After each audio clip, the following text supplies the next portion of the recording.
வாருங்கள் நம் இறைவன் இல்லம் வாருங்கள், கூடுங்கள் நல் சமூகமாக கூடுங்கள். நல் மீட்பராய் நல்லேசராய், நல்லேற்பராய் நல்லேசராய் உறவு கொள்ள வாருங்கள். அவர் பரி பொருளாய் மாறுங்கள்.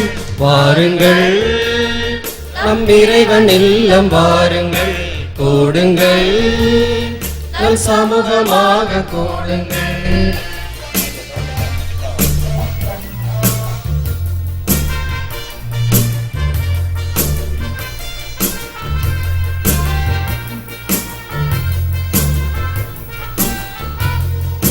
எங்கும் பொங்கும் அவரின் அன்பு இல்லம் சேர வாருங்கள்.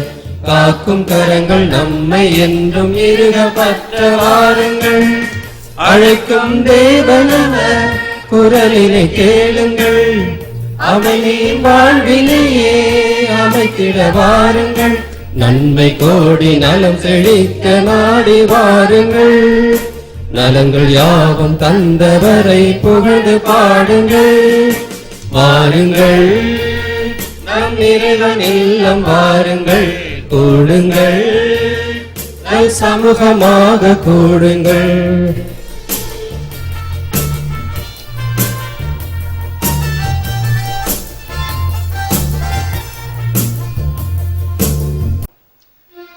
பிதா சுதன் பரிசுத்த ஆவியின் பெயராலே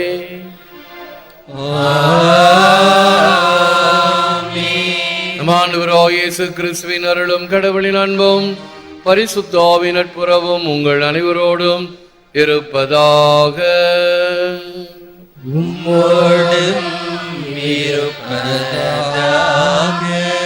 தயவுசெய்து அமருங்கள். இறை இயேசுவில் அன்பார்ந்த சகோதர சகோதரிகளே, அன்பார்ந்த பிள்ளைகளே, அன்பார்ந்த தொலைக்காட்சி விசுவாசிகளே, ஆண்டின் பொது காலம் 26ஆம் ஞாயிறு.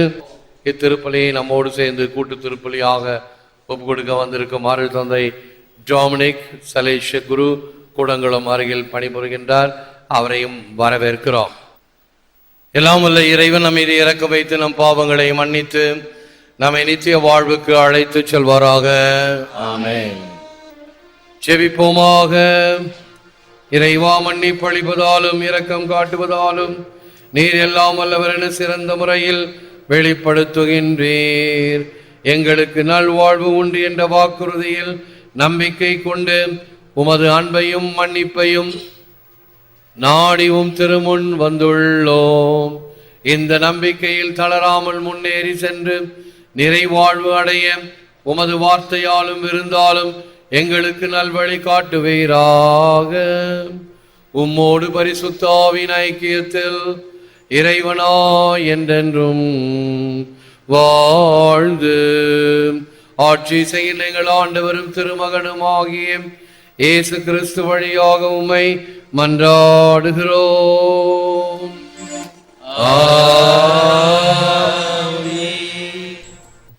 அனைவருமே இறைவாக்கினராகும்படி ஆண்டவர் அவர்களுக்கு தம் ஆவியை அளிப்பது எத்துணை சிறப்பு. எண்ணிக்கை நூலிலிருந்து வாசகம். அந்நாட்களில் ஆண்டவர் மேகத்தில் இறங்கி வந்து மோசேயோடு பேசினார். ஓர் இளைஞன் ஓடி வந்து மோசேயிடம், எல்தாதும் மேதாதும் பாளையத்தில் இறைவாக்கு உரைக்கின்றனர் என்று சொன்னான். உடனே தேர்ந்தெடுக்கப்பட்டோரில் ஒருவரும் மோசேயின் ஊழியரும் நூனின் மைந்தருமான யேசுவா, மேசே, என் தலைவரே, இவர்களை தடுத்து நிறுத்தும் என்றார். ஆனால் மோசே அவர்களிடம், என்னை முன்னிட்டு நீ பொறாமைப்படுகிறாயா? ஆண்டவரின் மக்கள் அனைவருமே இறைவாக்கினராகும்படி ஆண்டவர் அவர்களுக்கு தம் ஆவியை அளிப்பது எத்துணை சிறப்பு என்றார்.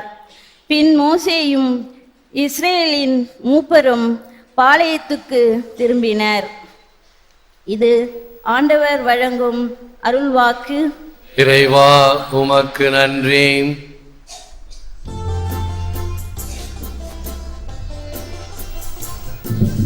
ஆண்டவர் நியமங்கள் சரியானவை, இதயத்தையே மகிழ்விப்பவை. ஆண்டவரின் திருச்சட்டம் நிறைவானது, அது புத்துயிர் அளிக்கின்றது. ஆண்டவரின் ஒழுங்குமுறை நம்பத்தக்கது, எளியவருக்கு அது ஞானம் அளிக்கின்றது. ஆண்டவரை பற்றிய அச்சம் தூயது, அது எந்நாளும் நிலைத்திருக்கும். ஆண்டவரின் நீதி நெறிகள் உண்மையானவை, அவை முற்றிலும் நீதியானவை. அவற்றை கடைப்பிடிப்போருக்கு மிகுந்த பரிசுண்டு. தம் தவறுகளை உணர்ந்து கொள்பவர் யார்தாம்? என் அறியாய் பிழைக்காக என்னை மன்னியும். ஆணவ மிக்கோரிடம் இருந்து அடியானை காத்தருளும். அவர்கள் என்னை ஆட்டி படைக்காதிருக்கட்டும், அப்பொழுது நான் மாசற்றிருப்பேன், பெரும்பிழை எதையும் செய்யாதிருப்பேன். இரண்டாம் வாசகம். உங்கள் செல்வம் மக்கி போயிற்று. திருத்தூதர் யாக்கோப் எழுதிய திருமுகத்திலிருந்து வாசகம். செல்வர்களே, சற்று கேளுங்கள். உங்களுக்கு வரப்போகும் இடைநிலையை நினைத்து அலறி அழுங்கள். உங்கள் செல்வம் மக்கி போயிற்று. இந்த இறுதி நாள்களில் செல்வத்தை குவித்து வைத்திருக்கின்றீர்களே, உங்கள் வயலில் அறுவடை செய்த வேலையாட்களுக்கு உரிய கூலியை பிடித்து கொண்டீர்கள். அறுவடை செய்தவர்களின் கூக்குரல் படைகளின் ஆண்டவருடைய செவிக்கு எட்டியுள்ளது. இவ்வுலகில் ஆடம்பரமாகவும் இன்பமாகவும் வாழ்ந்தீர்கள். கொல்லப்படும் நாளுக்காக உங்கள் உள்ளங்களை கொழுக்க வைத்தீர்கள். நேர்மையானவரை குற்றவாளி என தீர்ப்பளித்து கொலை செய்தீர்கள். ஆனால் அவர் உங்களை எதிர்த்து நிற்கவில்லை. இது ஆண்டவர் வழங்கும் அருள்வாக்கு. இறைவா, உமக்கு நன்றி.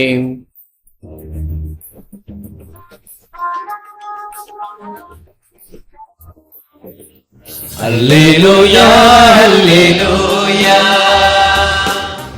அல்லேலூயா, அல்லேலூயா, அல்லேலூயா, அல்லேலூயா, அல்லேலூயா, அல்லேலூயா. ஆண்டவரே, உமது வார்த்தையே உண்மை. உண்மை நாளங்களை உமக்கு அர்ப்பணமாக்கி அருளும். அல்லேலூயா, அல்லேலூயா. ஆண்டவர் உங்களோடு இருப்பாராக. உம்மோடும் இருப்பாராக. தூய மார்க்கு எழுதிய நற்செய்தியிலிருந்து வாசகம். ஆண்டவரே, உமக்கு மகிமை. அக்காலத்தில் யோவான் இயேசுவிடம், போதகரே, ஒருவர் உமது பெயரால் பேய்கள் ஓட்டுவதைக் கண்டு நாங்கள் அவரை தடுக்க பார்த்தோம், ஏனெனில் அவர் நம்மை சாராதவர் என்றார். அதற்கு இயேசு கூறியது, தடுக்க வேண்டாம், ஏனெனில் என் பெயரால் வல்ல செயல் புரிபவர் அவ்வளவு எளிதாக என்னை குறித்து இகழ்ந்து பேச மாட்டார். ஏனெனில் நமக்கு எதிராக இராதவர் நம் சார்பாக இருக்கின்றார். நீங்கள் கிறிஸ்துவை சார்ந்தவர்கள் என்பதால் உங்களுக்கு ஒரு கிண்ணம் தண்ணீர் கொடுப்பவர் கைமாறு பெறாமல் போகார் என உறுதியாக உங்களுக்கு சொல்லுகிறேன். என் மீது நம்பிக்கை கொண்டுள்ள இச்சிறியோருள் எவரையாவது பாவத்தில் விழ செய்வோருடைய கழுத்தில் ஓர் எந்திர கல்லை கட்டி கடலில் தள்ளிவிடுவதே அவர்களுக்கு நல்லது. உங்கள் கை உங்களை பாவத்தில் விழச் செய்தால் அதை வெட்டி விடுங்கள். நீங்கள் இரு கையுடையவராய் அணையாத நெருப்புள்ள நரகத்துக்கு தள்ளப்படுவதை விட கை ஊனமுற்றவராய் நிலை வாழ்வில் புகுவது உங்களுக்கு நல்லது. உங்கள் கால் உங்களை பாவத்தில் விழச் செய்தால் அதை வெட்டி விடுங்கள். நீங்கள் இரு காலுடையவராய் நரகத்தில் தள்ளப்படுவதை விட கால் ஊனமுற்றவராய் வாழ்வில் புகுவது உங்களுக்கு நல்லது. உங்கள் கண் உங்களை பாவத்தில் விழச் செய்தால் அதை பிடுங்கி எறிந்து விடுங்கள். நீங்கள் இரு கண் உடையவராய் நரகத்தில் தள்ளப்படுவதை விட ஒற்றை கண்ணராய் இறை ஆட்சிக்கு உட்படுவது உங்களுக்கு நல்லது. நரகத்திலோ அவர்களை தின்னும் புழு சாகாது, நெருப்பும் அவியாது. இது கிறிஸ்துவின் நற்செய்தி. கிறிஸ்துவே உமக்கு புகழ். Whoever is not against us is for us. நமக்கு எதிராக இராதவர் நம் சார்பாக இருக்கிறார். இயேசுவில் அன்பான சகோதர சகோதரர்களே, அன்பான பிள்ளைகளே, அன்பான தொலைக்காட்சி நேய விசுவாசிகளே, இயேசு மாகாவியத்திலிருந்து உதிரியனினும் எதிரி அல்ல, நமது பாதையில் நடப்பவர் நமக்கு அந்நியர் அல்ல. உதிரியனினும் எதிரி அல்ல, நமது பாதையில் நடப்பவர் நமக்கு அந்நியர் அல்ல. மனத்தளவில் நான் இயேசுவுக்கு நெருக்கமாக இருக்கிறேனா? இதுதான் இன்றைய கேள்வி. பாரம்பரிய பிரகாரம் அல்லது நம்முடைய கத்தோலிக்க மரபு பிரகாரம் அல்லது இறை அழைப்பு இருந்தால் குருத்துவமோ அல்லது கண்ணீர் பட்டமோ அல்லது சகோதரர்கள் பட்டமோ துறவரத்திற்கு செல்வது, இறுதியிலே அவஸ்தை பூசுதல் என்று சொல்வார்கள் பழைய தமிழ். இப்பொழுது நோயில் பூசுதல். இறுதி வேளையிலே அவர்களுக்கு பாவ மன்னிப்பை அளித்து விண்ணகத்திற்கு அவர்களை தயாரித்தல், அதுதான் நோயில் பூசுதல்.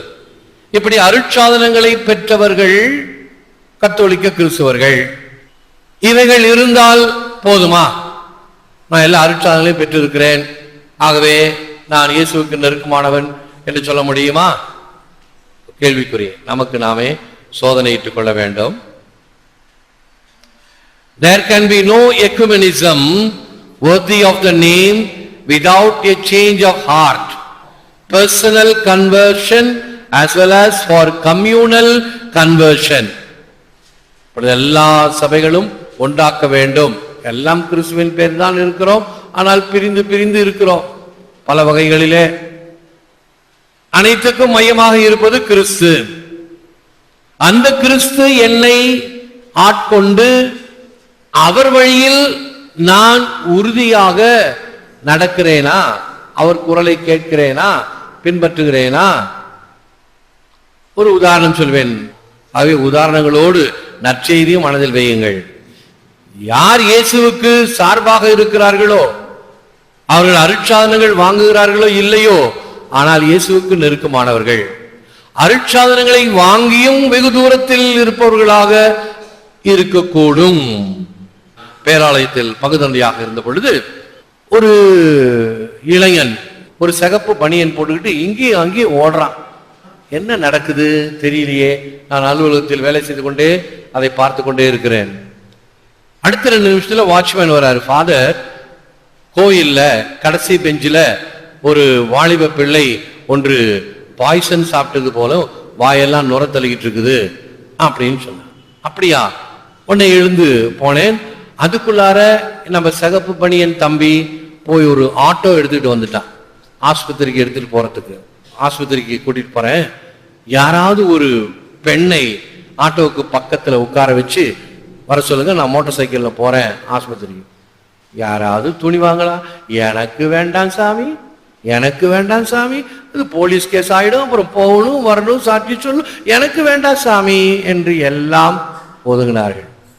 அவன் கூச்ச நாச்சம் பார்க்கல, பெண்ணுன்னு பார்க்கல, அப்படியே அந்த பெண்ணை குண்டு கட்டா தூக்குனான். தூக்கிட்டு போய் ஆட்டோல உட்கார வச்சான். ஃபாதர் சரிஞ்சு சரிஞ்சு விழுவுது, யாராவது பக்கத்துல உட்கார சொல்லுங்க, ஆஸ்பத்திரியில சேர்க்க வேண்டியதெல்லாம் நான் பார்த்துக்கிறேன். அந்த பையன் யாருன்னு எனக்கு தெரியாது. அந்த பையன் இன்னொரு யாரோ ஒரு பொண்ணு அப்புறம் தான் தைரியமா வந்துச்சு, உட்கார வச்சு ஆஸ்பத்திரிக்கு போயிடுச்சு. இதுக்கெல்லாம் நான் போலீஸுக்கு ஃபோன் பண்ணேன். போலீஸ்லேருந்து வந்துருச்சு, ஆள் வந்துருச்சு. யாரு எவரு என்னான்னு கேட்டாங்க, விவரம்லாம் சொன்னேன். இந்த பிள்ளைக்கு உதவணும்னு சொல்லி முன் வந்து செஞ்சுக்கிட்டு இருக்கிறான். அவனை போட்டு கேள்வி மேல கேள்வி கேட்டு ஒரு வழி ஆக்கினீங்கன்னா, இதனாலதான் யாரும் உதவி செய்ய வரமாட்டேங்கிறாங்க. ஒரு தன்மையோடு கேளுங்கள். சரி ஃபாதர், நாங்க பாத்துக்கிறோம். அப்ப நான் சொல்றேன், நம்ம பெரிய மனுஷங்கள்ல ஐயா ஒரு 2-3 பேர் போங்க ஆஸ்பத்திரியில, இது போல உதவி செய்ய வந்த பையன் அப்படின்னு சொல்லி இங்கிருந்து நம்முடைய திருச்சபையிலிருந்து இந்த கோயிலிருந்து அனுப்பப்பட்டது. ஏன்னா அந்த பையனுக்கு கொஞ்சம் மாரல் ஸ்ட்ரென்த் வேல்யூ கொடுக்க போங்க. ஒருத்தரும் போல.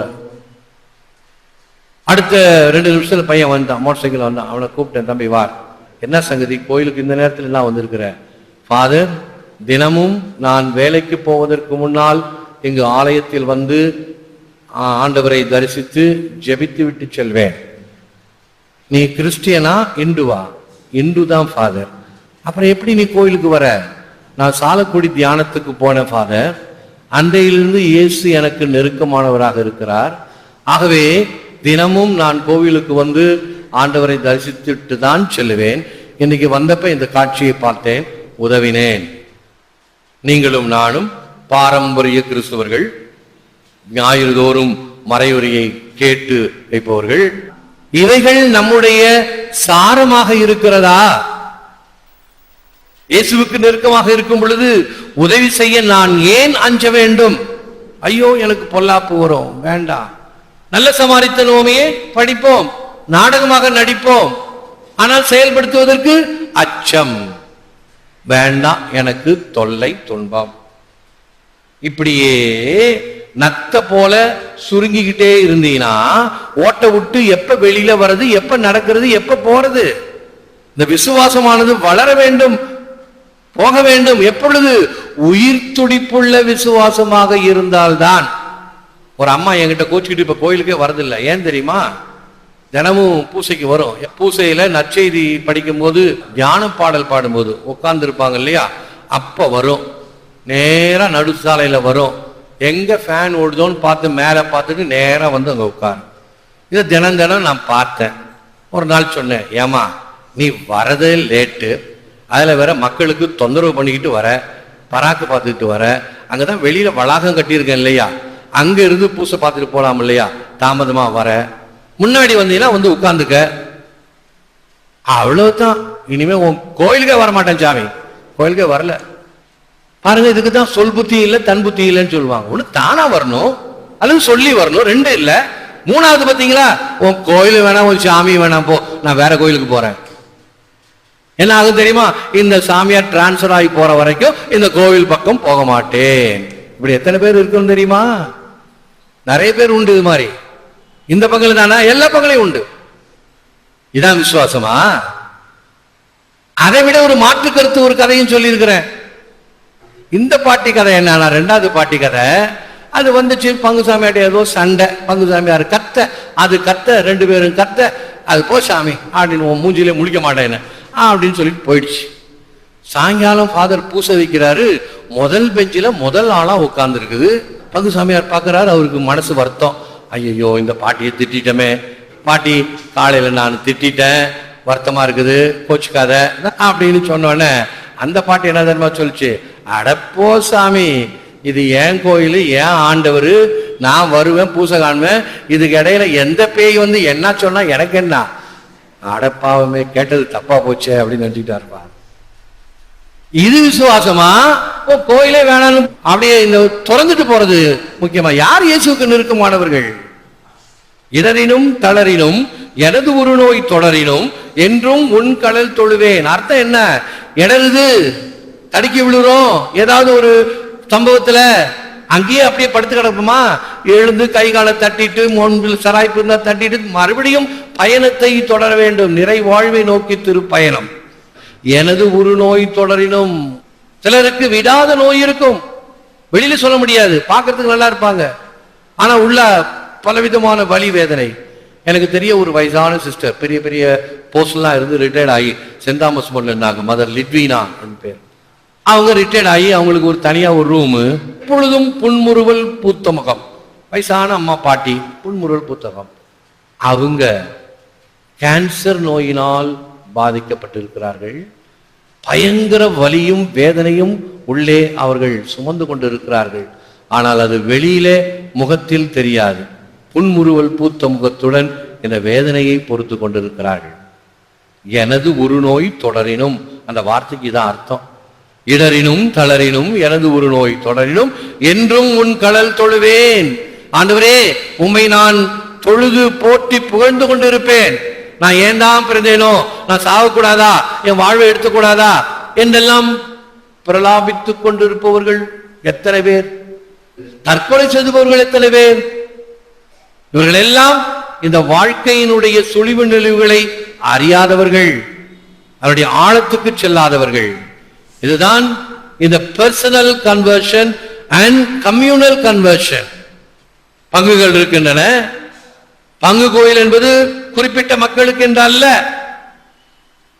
துவக்க காலத்தில் அரியாங்குப்பத்தில் அப்படிதான். இது எங்க பங்கு, எங்க கோயில், நீ யார் வந்து பாடுறது, நீ யார் வந்து ஜெபிக்கிறது, நீ யார் வந்து வாசகம் படிக்கிறது என்றெல்லாம் இருந்துச்சு. அதெல்லாம் காலம் மலையேறி போச்சு. இது எல்லாருக்கும் பொதுவான ஆலயம்.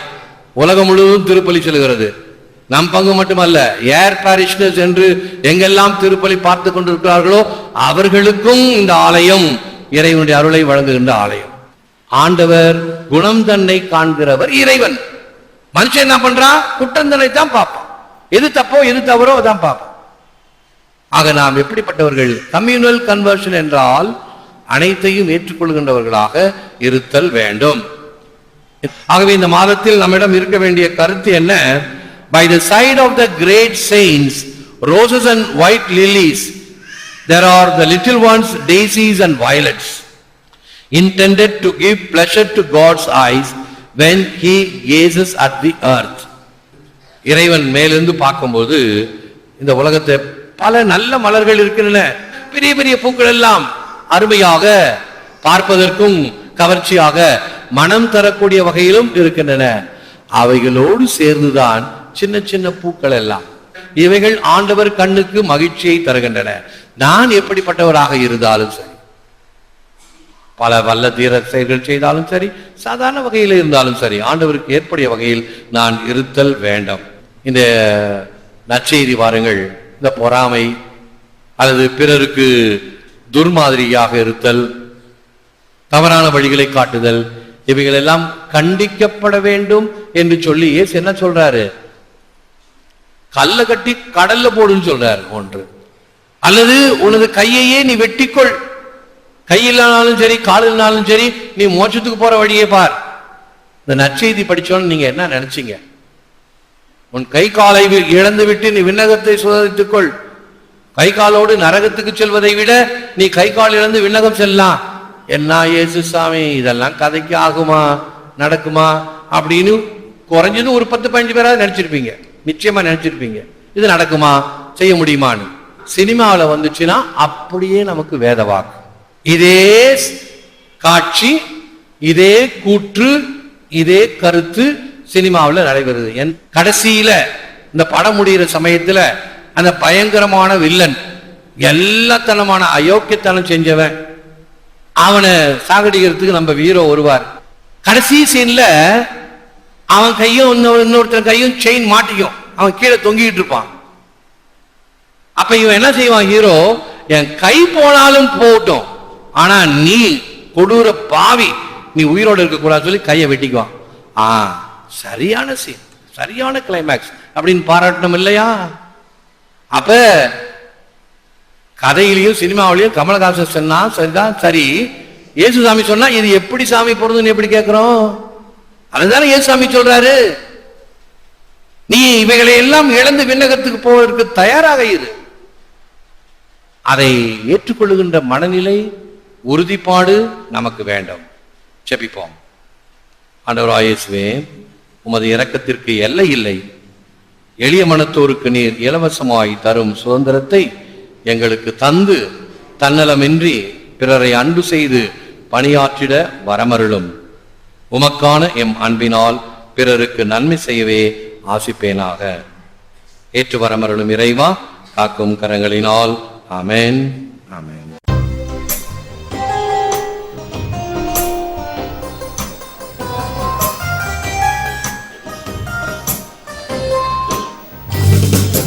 எங்கள் தேவன் என்னை காண எழுந்து வருகின்றார், எண்ணில்லாத நன்மை செய்து என்னை காக்கின்றார்.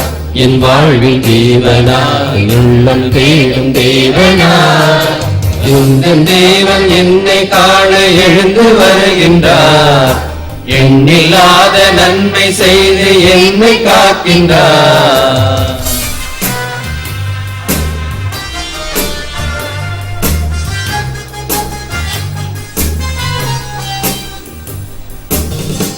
அன்பான நெஞ்சின் கீதமே என்னோடு வாயின் அழைத்தாரே என் தெய்வமே என் வாழ்வில் எந்த நேரமும் என் தேவன் தான் என் வாழ்விலே என் தெய்வன் தான் என்னாலுமே என் தோளிலே என்னாலுமே தன் தோளிலே என் தேவனே தன் அன்பிலே என்னை தாங்குவார் எந்த தேவன் என்னை காண எழுந்து வருகின்றார் எண்ணில்லாத நன்மை செய்து என்னை காக்கின்றார்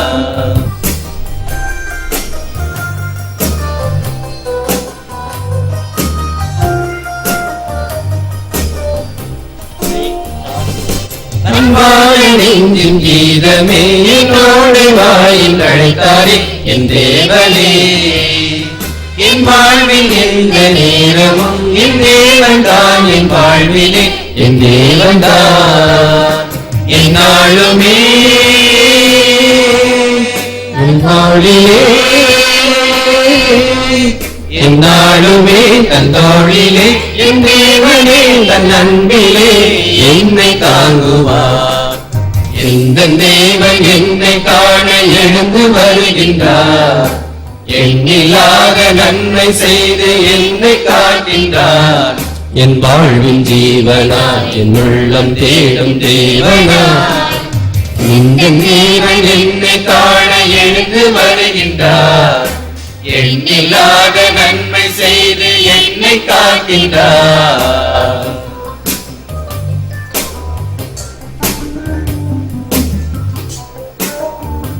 இயேசுவின் மதுரமான திருதயமே என் சிநேகமாயிரம் மரியாயின் மாசற்ற திருதயமே என் ரத்தினமாயிரம் புனித சூசையப்பரே எங்களுக்காக வேண்டிக் கொள்ளும் புனித ஆரோக்கிய மாதாவே எங்களுக்காக வேண்டிக் கொள்ளும் நித்திய ஸ்துதிக்குரிய பரிசுத்த பரமதிவ்ய நற்கருணைக்கு நேரமும் ஆராதனையும் துதியும் ஸ்தோத்திர நமஸ்காரம் உண்டாக கடவுளே.